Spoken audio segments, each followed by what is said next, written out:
मैं सोचता हूँ कि सुप्रीम कोर्ट से कहा नहीं, सुप्रीम कोर्ट ने लताड़ा है और इतना जोरदार तरीके से लताड़ा है। वो हमेशा ही राष्ट्र विरोधी बयान देते जाते हैं, हमारी सेना पर सवाल कर लेते हैं। पहले पाकिस्तान को सबक सिखाने के लिए हमारी सेना ने एक सर्जिकल स्ट्राइक किया था, तो ये राहुल गांधी जी और इनकी पूरी टीम ये पूछने लग गई कहाँ किया, कौन मरा, कितना, वहाँ कोई था ही नहीं।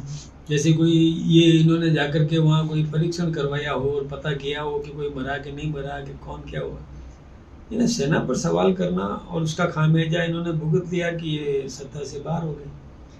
फिर वो चाइना के साथ जब वो गुत्तम गुत्ता हमारे सैनिक हो रहे थे, तो हमारे सैनिकों ने विजय प्राप्त की है, कोई हमारे सैनिक हारे नहीं है। फिर भी आरोप अनर्गल लगा दिया कि 2000 स्क्वायर किलोमीटर जमीन चाइना ने हड़प ली। अरे भाई, कुछ पता करो, इतिहास पढ़ा करो। चाइना ने जमीन तब हड़पी थी जब आपके पर नाना वो देश के प्रधानमंत्री थे। तब तो हिंदी चीनी भाई भाई के नारे लगा रहे थे। उनका तो स्वागत अभिनंदन करने का काम इन्होंने किया था। उस समय जब चीन ने 62 में युद्ध किया था, उस समय जमीन हड़पी थी, हमने कभी भी 1 इंच जमीन नहीं लेने दी। तो ये ऐसे ऐसे बयान दे देते हैं। तब सुप्रीम कोर्ट ने पूछा कि आपके पास में तथ्य है क्या, आप किस आधार पर ये बात बोलते हो? अब आपके पास तथ्य नहीं और इन अनर्गल कुछ भी ऐसी बात बोल देना जिससे हमारे देश की सेना को कमजोर दिखाने का प्रयत्न करते हो, ये हमारी मतलब राष्ट्रभक्ति में ऐसा संभव नहीं होना चाहिए। भाई, राष्ट्रभक्त नागरिक अपने परिवार की समृद्धि की बात करेगा, हमारी सेना की ताकत की बात करेगा। सावरकर वाले मुद्दे पर, हाँ, सारे मुद्दे चोर हैं वाले मुद्दे अब पर बिना इतिहास की जानकारी लिए सावरकर के बारे में इन्होंने अनर्गल बयानबाजी कर दी कि माफी मांगी। जबकि देखिए, उस समय के पत्र आप निकाल के देख लो, अंग्रेजी परंपरा थी। अंग्रेजी में जो पत्र लिखते थे उसमें परंपरा थी। हम लोगों ने भी पढ़ाई की है, तो लास्ट में लिखते थे योर्स फेथफुल स्टूडेंट या योर्स ओबीडियंट, ऐसा लिखते थे। अब यूं समझो तो ओबीडियंट का मतलब क्या आ गया, कहीं फेथफुल का मतलब होता है विश्वास पात्र। लेकिन एक परंपरा थी। महात्मा गांधी जी ने भी कई बार पत्र लिखे हैं, उनमें भी योर्स फेथफुल, और यहाँ तक कि महात्मा गांधी जी का तो एक पत्र है जिसमें योर्स ओबीडियंट सर्वेंट ये तक लिखा हुआ है। इतिहास है इस बात का। तो अब वो परंपरा, मैं गांधी जी की आलोचना नहीं करता, लेकिन ये उस समय की व्यवस्था थी। उस समय जब देश गुलाम था, अंग्रेजी पद्धति यहाँ चलती थी और अंग्रेजी में अंग्रेजों को पत्र लिखने के लिए अंग्रेजी भाषा का उपयोग करना पड़ता था। तो अंग्रेजी भाषा के उपयोग में जो परंपरा थी उस समय, उन परंपराओं का निर्वहन सबने किया। तो अब उसके लिए किसी को यह आरोपित कर दे, आज मैं गांधी जी को कोई आरोपित नहीं कर रहा हूँ, राष्ट्र पुरुष, राष्ट्रपिता, तो उनका मैं अपमान नहीं कर रहा हूँ, लेकिन उस समय की परंपरा थी जिसका निर्वहन किया। नेहरू जी ने लिखा है, कई पत्र हैं ऐसे।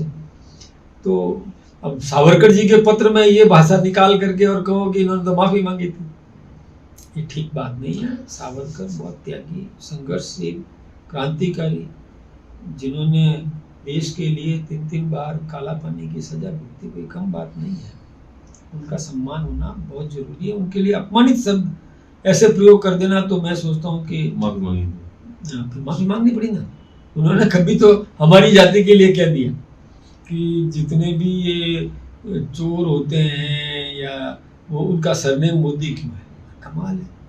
एक ओबीसी के व्यक्ति को नीचा दिखाने के लिए क्या क्या बोल देते हो आप, पता नहीं वो मोदी कौन, हमारी जाति के है क्या? ये मोदी सब में लगता है। कई जाति, मोदी का मतलब है जो व्यापार करे, लेकिन वो कर्म प्रधान नाम लगते थे पहले। अब उसको लेकर के इन्होंने हमारी जाति को ही बदनाम करना शुरू कर दिया। ये ठीक बात नहीं है, इसलिए माफी मांगनी पड़ी, कई बार माफी मांगनी पड़ी। सजा भी हुई, सजा पर जमानत पर भी बाहर रहे, ये सब बातें हैं, तो उनको ध्यान रखना चाहिए। एक राष्ट्रीय पार्टी के और नेता प्रतिपक्ष हैं सदन के, उनको इस बहुत मर्यादा का पालन करना चाहिए। अमित शाह के गृह मंत्री के रूप में सबसे लंबा कार्यकाल पूरा हो गया है। लालकृष्ण आडवाणी और सरदार पटेल से भी लंबा टेन्योर हो गया। किस तरह से इस टेन्योर को देखते हैं? देखिए, अमित शाह जी का बहुत बड़ा योगदान है इस देश को। कई सुधारवादी काम किए, कई ऐसे कानून बनवाए, जैसे धारा 370 हटवाना, 35A हटवाना। यही नहीं, जो विस्थापित थे, जो पाकिस्तान या अन्य देशों से प्रताड़ित हिंदू थे, उन लोगों को नागरिकता दिलवाना, ये कोई कम बात नहीं है। और अभी वो जो यूनिफॉर्म सिविल कोड लाना चाहते हैं, ये कोई कम बात नहीं है। ये सब याद करने लायक काम है अमित शाह जी के। और लगातार गृह मंत्री रहते हुए इस देश की आम जनता को किस प्रकार से सुरक्षा मुहैया करवा सके, उनके विकास की योजनाएं बनवा सके, इसमें अमित शाह जी का बहुत बड़ा योगदान है। तो ये तो अनुकरणीय तो रहेगा ही रहेगा, और अभी करेंगे तो लंबे समय तक जनहित के काम करते रहेंगे। अगर आप ये वीडियो YouTube पर देख रहे हैं तो हमारे चैनल को सब्सक्राइब कर बेल आइकन दबाएं, और Facebook पर देख रहे हैं तो हमारे पेज को लाइक करें।